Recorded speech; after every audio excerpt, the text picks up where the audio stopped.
به نام خدا. سلام دوستان عزیزم، وقتتون بخیر باشه. پادکست صدای سکوت امروز رو با کتابی جذاب و زیبا شروع می‌کنیم. کتاب فرمین موشه کتابخوان، ماجراهای یک شهرنشینی غربتی، نویسنده سم سوج، مترجم پوپه میساقی هستش و نشر مرکز در تهران این کتاب رو چاپ کرده. لطفاً با من همراه باشید تا این کتاب زیبا رو با هم دیگه کشفش کنیم. ابتدا یادداشت کوتاهی از نویسنده رو میخونم که در مورد مکانهایی که توی کتاب نوشته توضیحات کوتاهی رو داده و سپس با هم فصل اول رو ورق میزنیم. لطفاً با من همراه باشید. یادداشت نویسنده: میدان اسکالی یا اسکالی یک مکان واقعی بود و تخریب آن یک رویداد واقعی. فرمین اما داستانی خیالی است. من گاهی رویدادها و جغرافیا را به خاطر داستان دستکاری کردم یا اجازه دادم فرمین آنها را دستکاری کند.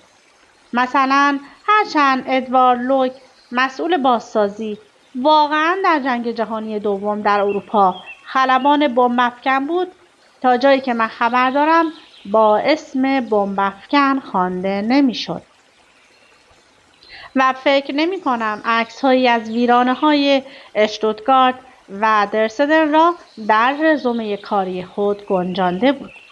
و هرچند عبادتگاه اولیه میلیری ها عملاً تبدیل به تئاتر شده بود، آن ساختمان در سال 1846 آتش گرفته و خاکستر شده و تئاتر اولد هوارد که فرمین می‌شناخت به جای آن ساخته شده بود. و هرچند واقعاً سینما رپالتو یا ریالتو وجود داشت و واقعاً هم به اسم خانه خارش شناخته میشد، نمیدانم بعد از نیمه شب فیلم‌های آنچنانی نشان میداد یا نه. به خاطر بسیاری از اطلاعاتم درباره تاریخچه میدان مدیون دیوید کرو، نویسنده کتاب همیشه خبرساز میدان بدنام اسکالی بوستون هستم. هرچند بیشک کرو مسئول هیچ یک از دستکاری‌ها یا خطاهای من نیست. در پایان می‌خواهم دین خود را به مرحوم جورج گلاس، صاحب کتاب فروشی برتل در میدان اسکالی ابراز کنم که کتاب‌هایی را که امروز هنوز دارم به قیمت بسیار ناچیز به من می‌فروخت. کسی که احتمالاً هرگز گاو صندوقی پر از ادبیات ممنوعه نداشت و کسی که در مواجهه با تخریب مغازه‌اش تمام کتاب‌هایی را که می‌توانستید در عرض 5 دقیقه با خود ببرید بخشید. روزی جوانجرو خوابش برد و خواب دید پروانه‌ای است که با خوشحالی این طرف و آن طرف می‌پرد و پروانه نمی‌دانست ژانگژوست که دارد خواب می‌بیند. از خواب که برخاست به ظاهر دوباره خودش بود، اما حالا نمی‌دانست آیا مردی است که خواب می‌بیند پروانه است یا پروانه است که خواب می‌بیند انسان است. آموزه‌های ژانگژو. اگر دفترچه خاطرات دردهایش را نگه داشته بود، تنها چیزی که در آن می‌نوشت یک کلمه بود: خودم. فیلیپ راس. فصل 1. همیشه فکر می‌کردم اگر زمانی داستان زندگیم را بنویسم شروع فوق‌العاده خواهد داشت. چیزی شاعرانه مثل خط اول ناباکوف. لولیتا، فروغ زندگی من، آتش وجود من. یا اگر نمی‌توانستم شاعرانه‌اش کنم چیزی کلی مثل شروع تولستوی. همه خانواده‌های خوشبخت شبیه همند، اما هر خانواده بدبختی به طور خاص خودش بدبخت است. مردم حتی اگر همه چیز را درباره این کتاب‌ها فراموش کنند، این کلمات را به خاطر خواهند داشت. با این حال وقتی پای شروع قصه به میان می‌آید، به نظرم بهترین شروع سرباز خوب فورد مادوکس فورد است. این غمبارترین قصه است که تا به حال شنیدم.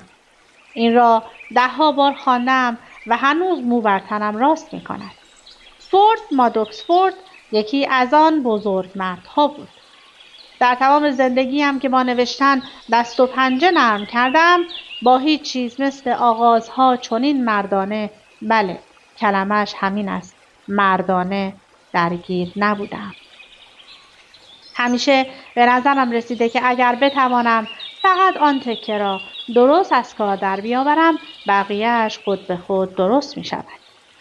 آن جمله اول را نوعی رحم معنایی می دانستم که پر است از جنین‌های فعال صفحات نانوشته، توده های کوچک درخشانی از نبوغ که عملاً برای به دنیا آمدن نفس نفس می زنند. می شود گفت که کل داستان از آن مجرای بزرگ بیرون می زند. چه توهمی! دقیقاً عکس این بود. البته اینطور هم نیست که هیچ جمله اول خوبی وجود نداشته باشد. مثلا این یکی به نظرتان چطور است؟ ساعت 3 صبح که تلفن زنگ زد، موریس مانگ حتی پیش از برداشتن گوشی می دانست که خانمی به او زنگ زده و اینکه خانم یعنی دردسر. یا این درست پیش از اینکه سربازان سادیستی گامل سرهنگ به جلی را تکه کنند، او کلبه کوچک دوغاب مالی شدهش در شورپشایر را به همراه خانم بنجلی در درگاهی و بچه هایشان به خاطر آورد. یا این یکی پاریس، لندن، جیبوتی، حالا که با مادر و پدر و آن چارلز ابله وسط شام شوک‌گذاری زایه دیگری نشسته بود، همه به نظرش غیر واقعی می رسیدند. کیست که تحت تاثیر چنین جملاتی قرار نگیرد؟ چنان آبستن معنا هستند که به جرئت می توانم بگویم برآمدگی شکمشان از فصلهای متولد نشده است. فصلهای نانوشته اما موجود، نانوشته اما آنجا. افسوس که در واقعیت چیزی جز حباب نبودند. تک تکشان توهمی بیش نبودند. هر یک از این عبارات فوق‌العاده سرشار از وعده و وعید مثل جعبه کادوپیچی بود در دستان مشتاق بچه‌ای کوچک. جعبه‌ای که هر چند اغواگرانه سر و صدا می کند. جز سنگریزه و آت آشغال چیزی در آن نیست. بچه فکر می کند آب نبات است. من فکر می کردم ادبیات است. معلوم شد که همه آن جمله ها و همینطور خیلی های دیگر نه تخته پرشی به سوی آن رمان عظیم نانوشته که موانعی صعب العبور در مقابل آن هستند. متوجهید که اینها زیادی خوب بودند. من هرگز نمیتوانستم از عهدهشان برایم. بعضی نویسنده ها هرگز نمیتوانند رمانی همتراز رمان اولشان بنویسند. من هرگز نمیتوانستم چیزی همتراز جمله اولم بنویسم. و حالا به من نگاه کنید چطور این یکی را شروع کردم.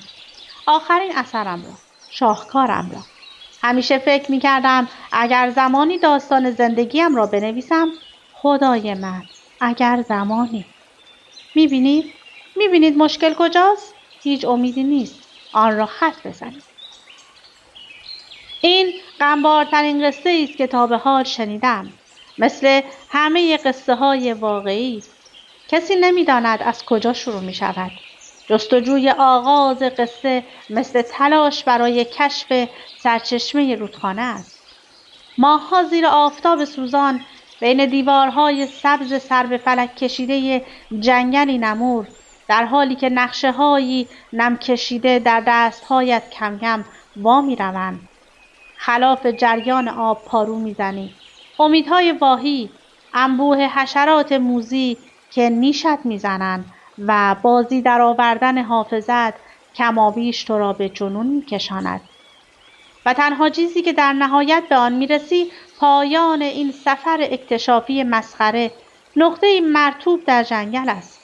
و اگر قصه باشد کلمه یا ژستی کاملا بی‌معنی. و با این حال نقشه‌کش در جایی کمابیش من درآوردی بین این نقطه مرطوب و دریا سوزن پرگارش را فرو می‌کند و آمازون همه جا آغاز می‌شود.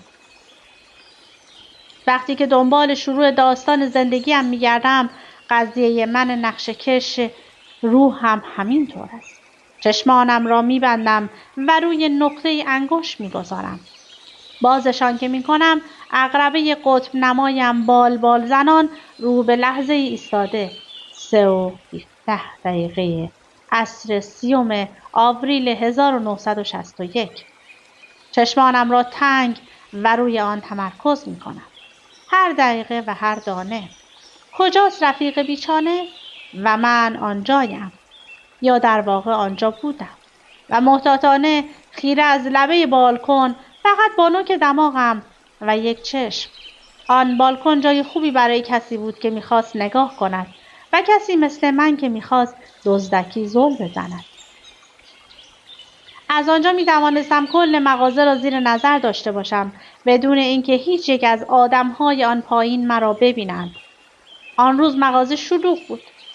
برای روز وسط هفته بیشتر از همیشه مشتری داشت و زمزمه هایشان به شکل دلنشینی بالا می آمد. بعد از ظهر بهاری زیبایی بود و بعضی از این آدم‌ها احتمالاً برای گردش بیرون آمده بودند و فکرهایشان اینور و آنور مشغول بوده که یک دفعه تابلوی دست‌نویس بزرگی در ویترین مغازه حواس پرتشان را جمع کرده بود.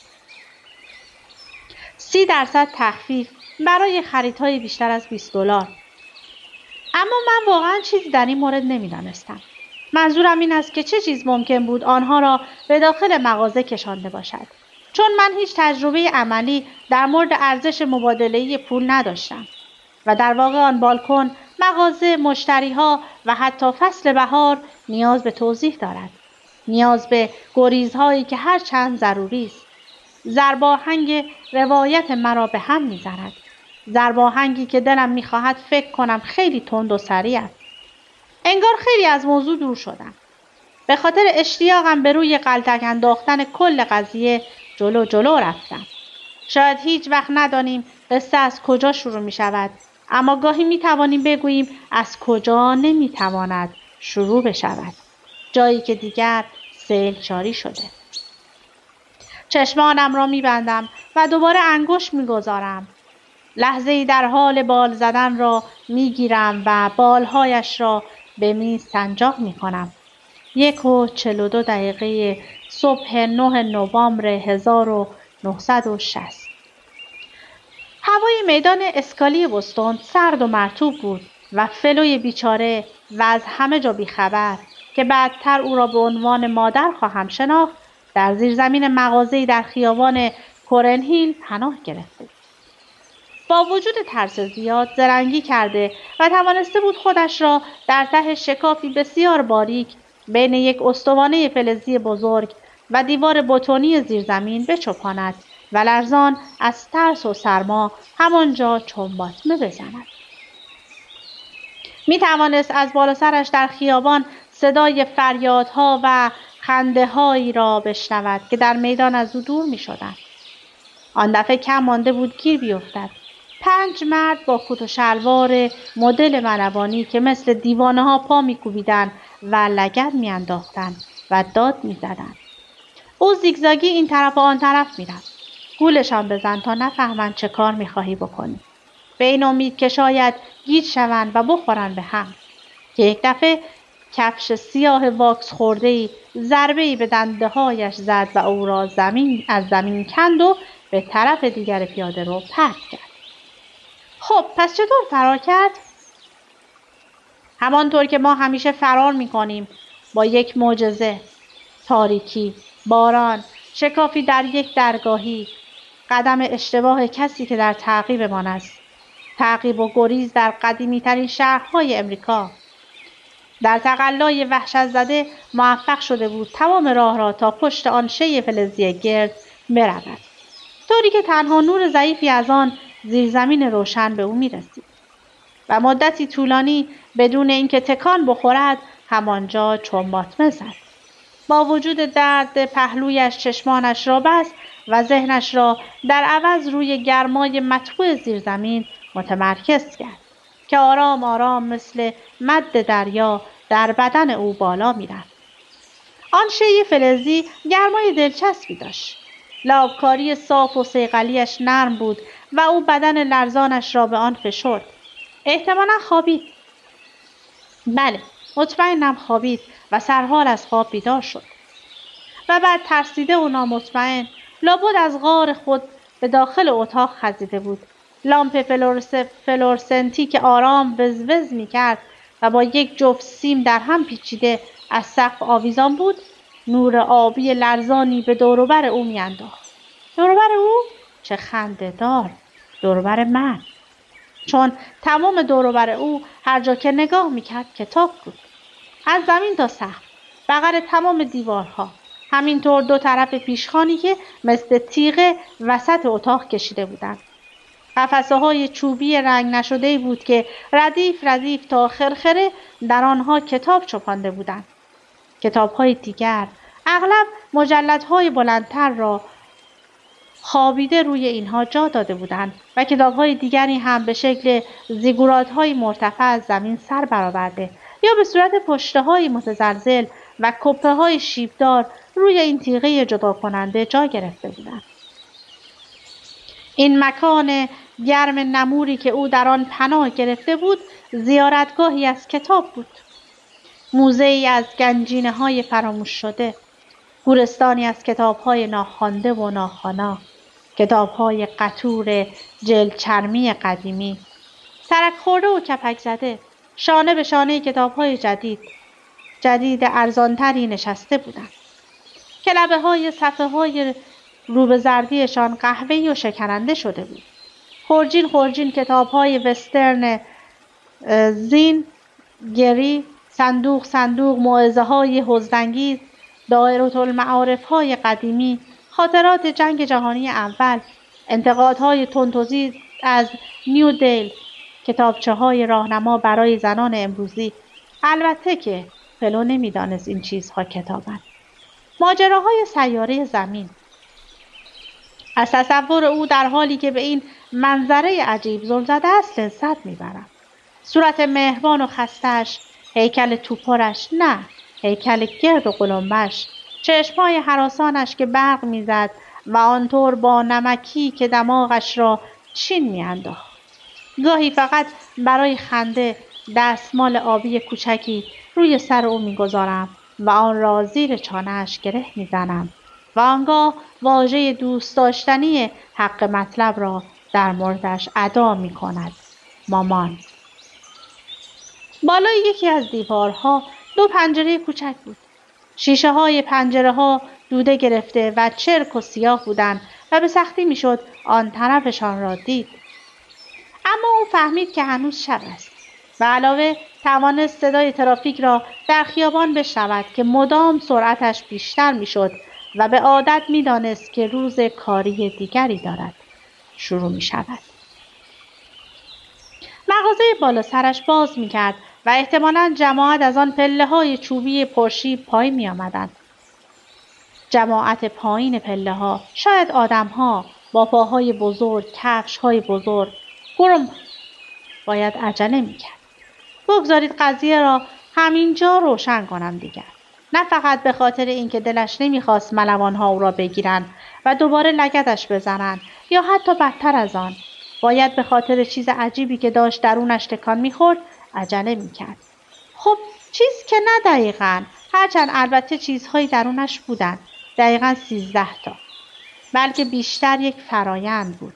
از آن نوع اتفاقاتی که آدم‌ها با آن شوخ طبعی بی اندازه‌شان رویدادی خجسته می‌خوانند. رویداد خجسته در شرف وقوع بود.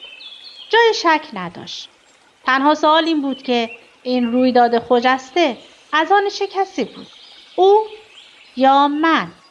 بیشتر عمرم بر این باور بودم که حتما از آن هر کسی بوده است جز من. اما از من که بگذریم، اوه کاش میشد. و به موقعیت داخل زیرزمین که برگردیم، رویداد خجسته‌ای در آستانه وقوع بود و مسئله این بود که فلو یا مامان میخواست چه کارش کند. خب من به شما میگویم چه کار کرد. او سراغ نزدیکترین قفسه به غار کوچک پشت آن شی فلزی گرم رفت و بزرگترین کتابی را که پنجه‌هایش به آن میرسید پایین کشید. آن را بیرون آورد و باز کرد و در حالی که صفحه‌ای را با پاهایش پایین نگه داشته بود، آن را با دندانهایش ریز ریز کرد. همین کار را با صفحه دوم و سومم کرد. اما اینجا بوی شک به مشامش میرسد. چطور؟ میشنوم که میپرسید از کجا میدانم که او بزرگترین کتاب را انتخاب کرد؟ خب همانطور که جیوز دوست دارد بگوید قضیه روانکاوی فرد است که در این مورد فلوس مادر بعد از این من گرد و قلمبه. میترسم زیادی مهربانانه باشد. او به طرز تهوع آوری اضافه وزن داشت و فقط همان جان کندن روزانه برای غذا رساندن به آن همه چربی او را پاک بی‌عصاب کرده. بی‌عصاب و حریص. هیاهوی سیری ناپذیر میلیون ها سلول قحطی زده تحریکش میکرد و برای همین او همیشه سعی میکرد بزرگترین تکه هر چیز را بردارد، حتی اگر تا خرخره پر بود و فقط میتوانست لبه های آن را گاز بزند. و البته باعث میشد دیگر به درد هیچ کس نخورد.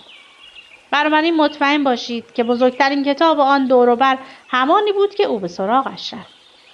گاهی دوست دارم فکر کنم نخستین لحظات تقلاهای من برای وجود یافتن انگار که با رژه‌ای فاتحانه همراه باشد با ریز ریز کردن موبی دیک همراه بوده است. این موضوع میتواند ماجراجویی بی حد و حصر ذاتی مرا توجیه کند. وقتهای دیگر وقتی که خیلی احساس طرد شدگی و غیر عادی بودن میکنم به این باور میرسم که دون کیشوت مسبب آن است. به این یکی گوش کنید.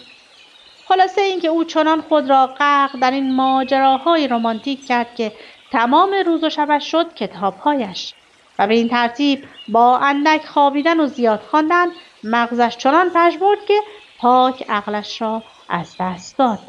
حالا که کاملا مشاعرش را از دست داده بود دچار غریب‌ترین خیالی شد که تاکنون به ذهن مجنونی خطور کرده است. باورش شد که برای شرف و آبروی خودش و برای خدمت به خلق لازم است که او به شوالیه یک سوار بدل شود. شوالیه اندوهگیر را بنگرید. ابله، کله خر، لوده، سادلو تا سرحد کور بودن و آرمانگرا تا سرحد مضحکه شدن. و در یک کنار اگر این من نبودم پس چه کسی بود؟ واقعیتش این است که من هیچ وقت عقل درست حسابی نداشتم. فقط به آسیاب‌های بادی حمله ور نمی شدم. از آن بدترش را می کنم. من رویای حمله به آسیاب‌های بادی را در سر می پرورانم. من اشتیاق حمله به آسیاب‌های بادی را دارم و گاهی حتی تصور می کنم که به آسیاب‌های بادی حمله کردم. آسیاب‌های بادی یا آسیاب‌های فرهنگ یا بگذارید بگویم آن خوشایندترین همه اشیاء دست نیافتنی، آن چرخ تیزکنهای شهوانی، آن آسیاب‌های شهوت انگیز هوس، کارخانه‌های جسمانی لذت‌های انحرافی، دنیای فانتزی زناکارهای خسته، بدنهای دلبرکان من و در نهایت چه فرقی می‌کند؟ آرمان عبث است. اما فعلا ذهنم را درگیر این موضوع نمی‌کنم. بعداً ذهنم را درگیر آن خواهم کرد. مامان تل عظیمی از کاغذ درست کرده بود و با تلاش زیاد آن را به داخل غار کوچک تاریکی که پیدا کرده بود می‌کشید و می‌چپاند. و در اینجا نباید اجازه دهیم صدای گوشخراش و محزون خرخرها و خسخس‌های او چنان حواس ما را پرت کند که باعث شود آن سوال اصلی را فراموش کنیم. آن همه کاغذ از کجا آمده بود؟ مامان کلمات تکه تکه شده و جملات از هم پاشیده چه کسی را به ملغمه ناخوانا بدل کرد که چند لحظه بعد نازوالشی شد برای سقوط من به زندگی؟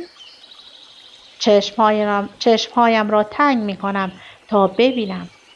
جایی که او تله کاغذ را درونش چپانده و حالا دارد وسطش را لگدمال می کند و لبه هایش را می فشارد خیلی تاریک است. و من تنها با خم شدن بر آن لبه پرتگاهی که لحظه تولدم است می توانم آن را به وضوح ببینم. از ارتفاعی زیاد به آن نگاه می کنم در حالی که قدرت تخیلم را به شکل تلسکوپ در می آورم. فکر می کنم دارم آن را می بینم. بله، حالا آن را تشخیص می‌دهم. فلوی عزیز از عزاداری فینگن‌ها نوارهای کاغذی درست کرده. جویس یکی از آن بزرگمردها بود. شاید بزرگترینشان. من روی لاشه اوریان شده ناخوانده ترین شاهکار جهان متولد شدم، خوابانده شدم و شیر خوردم. خانواده من خانواده بزرگی بود و خیلی زود 13 نفر از ما اگر بخواهم زبان کتاب را به کار ببرم در لبه های آن توی هم لولیده بودیم.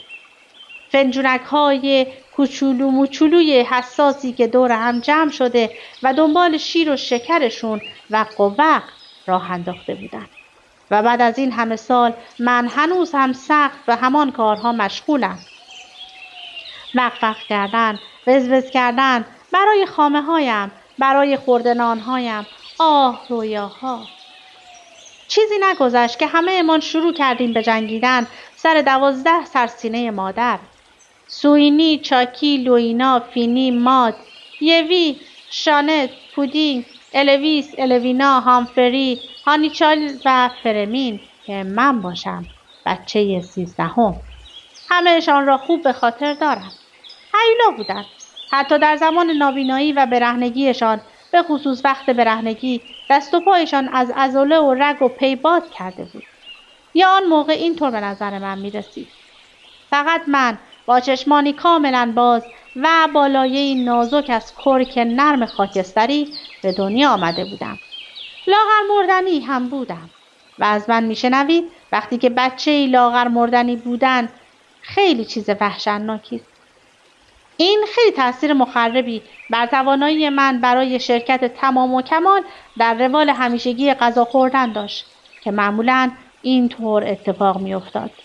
مامان از هر جا که بود با همان اخلاق گند همیشگیش سکندری خوران غلط می‌خورد توی زیرزمین و می‌آید خانه. غرزنان و شکوه کنان. انگار قرار است کاری چنان قهرمانانه بکند که هیچ مادر دیگری در تاریخ جهان حتی فکر انجام دادن آن را هم نکرده. میافتد روی تخت تالاپی و بلافاصله خوابش میپرد با دهان باز و پرنازکشان و کاملا کر در مقابل جنجالی که دور و برش راه میافتد. هر 13 نفر ما در حالی که پنجه میکشیم همراه هل میدهیم، گاز میگیریم و جیغ میکشیم، همزمان به سمت آن 12 سرسینه مادر شیرجه میرویم. شیر و جنون. در این صندلی بازی سینه ها من تقریبا همیشه آن کسی بودم که سرم بی کلاه میماند. گاهی فکر میکنم من همان کسی هستم که سراپا مانده. متوجه شدم اینطور نگاه کردن به قضیه کمکم میکند و حتی اگر گاهی هم موفق میشدم اولین کسی باشم که به سرسینه ها میرسید، خیلی زود یکی از برادر خواهرهای عضله‌ای تر مرا کنار میزد. جان سالم به در بردن از دست خانواده‌ام معجزه بود. با آن اوضاع من عملاً با پسمانده‌های غذاها زنده ماندم. حتی امروز هم فقط با به خاطر آوردن آن روزها میتوانم آن حس وحشتناک سر خوردن سر سینه مادر را از دهانم دوباره احساس کنم. آن وقت که خواهر برادرهایم مرا از پاهای عقب میگرفتند و میکشیدند. وقتی که مردم از یأس حرف میزنند از حس خلایی توی دلشان میگویند یا از سرما یا سرگیجه، اما برای من همیشه آن حس لغزیدن و دور شدن در دهانم و روی لثه هایم خواهد بود. اما الان چه میشنوم؟ سکوت است. سکوتی از سر شرمساری. دارید سرتان را میخارانید و فکر میکنید خب حالا همه چیز معلوم شد. این شخصیت تمام زندگی بی ثمرش را صرف جستجوی آن سرسینه 13 کرده است. و من چه میتوانم بگویم؟ آیا باید به خاک بیفتم و اعتراف کنم؟ یا باید اعتراض کنم و فریاد بزنم؟ آیا همه‌اش همین است؟ آیا واقعا همه‌اش همین است؟ و امیدوارم که تا اینجای کتاب که براتون خوندم لذت برده باشید و حتما این کتاب زیبا رو برای خودتون تهیه کنید و تا انتها بخونید. من خیلی کوتاه از نویسنده این کتاب برای شما میخونم و شما رو به خدای بزرگ میسپارم. کتاب فرمین موش کتابخوان رمانی است که در 15 فصل نوشته شده است. این رمان نخستین بار در سال 2006 وارد بازار نشر شد. رمانی که به داستانی عجیب و جذاب موشی به نام فرمین می‌پردازد. فرمین در یک کتاب فروشی در یکی از محله‌های فقیرنشین بوستون در دهه 1960 به دنیا آمده است. او به شکلی معجزه‌آسا خواندن را می‌آموزد. او اکنون در میان اعضای خانواده منزوی شده و نمی‌تواند با انسان‌های مورد علاقه‌اش رابطه برقرار کند. پس بسیار زود در می‌یابد که یک موش باسواد یک موش تنهاست. فرمین پس از سوء تفاهمی ناراحت کننده با قهرمانش یعنی مسئول فروش کتاب‌ها خطرات موجود در میدان اسکالی را به جان می‌خرد و تغییر را می‌پذیرد. سرانجام یک نویسنده نه چندان خوش اقبال داستان‌های علمی تخیلی حضور فرمین را در کنار خود می‌پذیرد، اما خیلی زود هر دوی آنها به خاطر نوسازی‌های شهری بی خانمان می‌شوند. گفته شده است که کتاب فرمین موش کتابخوان اثری بسیار هیجان انگیز است که با قصه غنی خود مخاطبین را جادو خواهد کرد. خواندن کتاب فرمین را به چه کسانی پیشنهاد می‌کنید؟ خواندن این کتاب را به دوستداران ادبیات داستانی معاصر امریکا و قالب رمان پیشنهاد می‌کنید. درباره سم سوج در 9 نوامبر 1940 به دنیا آمد. اون رمان‌نویس و شاعر امریکایی است. سوج در کامدن در کارولینای جنوبی به دنیا آمد. او در سال 1968 از دانشگاه ییل فارغ التحصیل شد و پس از آن به مطالعه فلسفه در دانشگاه ییل و همچنین در دانشگاه هایدلبرگ پرداخت. او مدت کوتاهی در دانشگاه ییل تدریس می‌کرد. سوج در سال 2004 به مدیسون ویسکانسین رفت و در این شهر ساکن شد. سم سوج پیش از نویسندگی به کارهای مختلفی همچون تعمیرکاری دوچرخه، نجاری و ماهیگیری مشغول بوده است.